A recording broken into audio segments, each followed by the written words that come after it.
Pessoal, bom dia.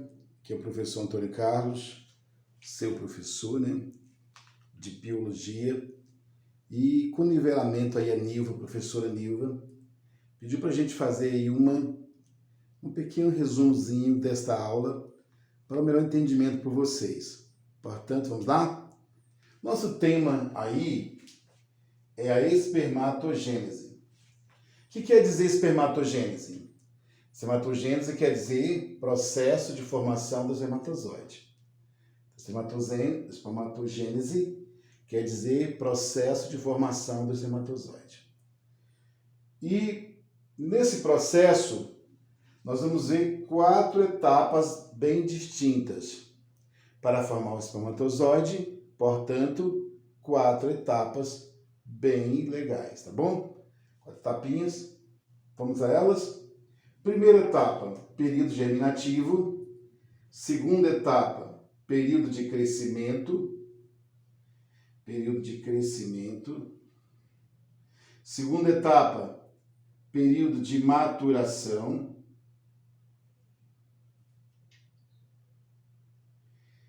E quarta etapa, período de diferenciação. Então, para se formar o espermatozoide, temos 4 etapas.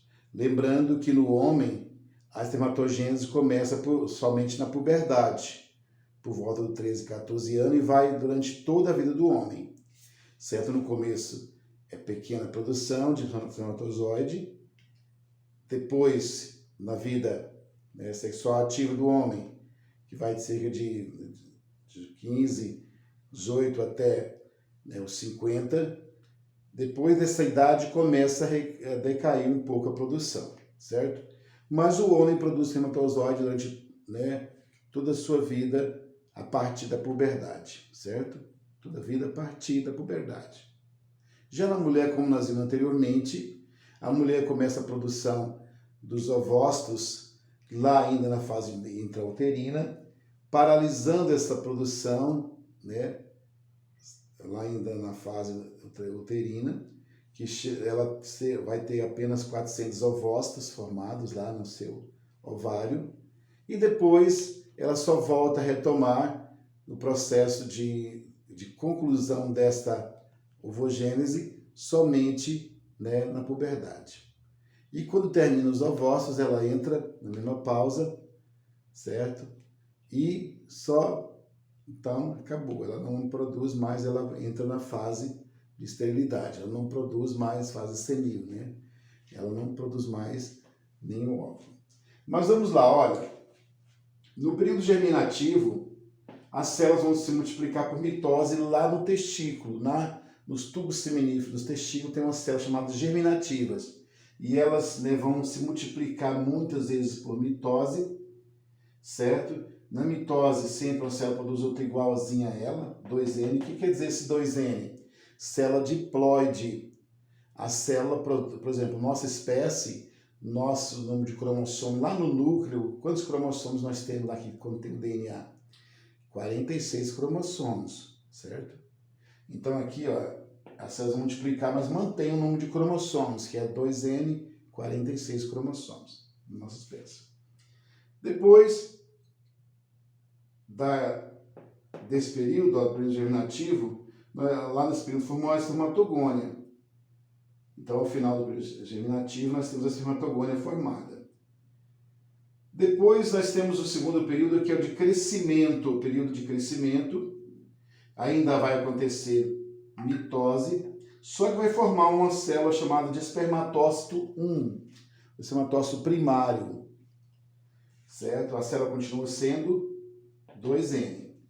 No período de maturação, aí sim, nesse período vai acontecer meiose, vai reduzir. Na meiose, nós vamos curar mais nela mais na frente, também aqui no primeiro ano ainda. Mas na meiose, a redução do número de cromossomos. Se tinha cromossomos aos pares, vai ficar cromossomo em dose simples. Se era 46 cromossomos em cada célula, vai ficar só 23. Então, aqui no espermatócito secundário, que também vai formar no final uma espermátide, que só tem 23 cromossomos. E no quarto e último período só temos apenas a diferenciação, que vai formar a caudinha do espermatozoide, o capuzinho acrossômico, né, a caudinha para dar movimento, e o capuz acrossômico para permitir que o espermatozoide penetre na célula, né, no óvulo, né? Ele vai facilitar a penetração no óvulo, esse capuz acrossômico, ele contém enzimas. Então, aqui nessa fase de diferenciação, vai formar apenas a caudinha, que é o flagelo, né? Certo? E o capuz acrossômico, e está pronto o espermatozoide para fecundar o óvulo e gerar um indivíduo maravilhoso, né? Semelhante a ti, que é criado à imagem e semelhança de Deus. Ok? Um abraço a todos, bom dia, bons estudos.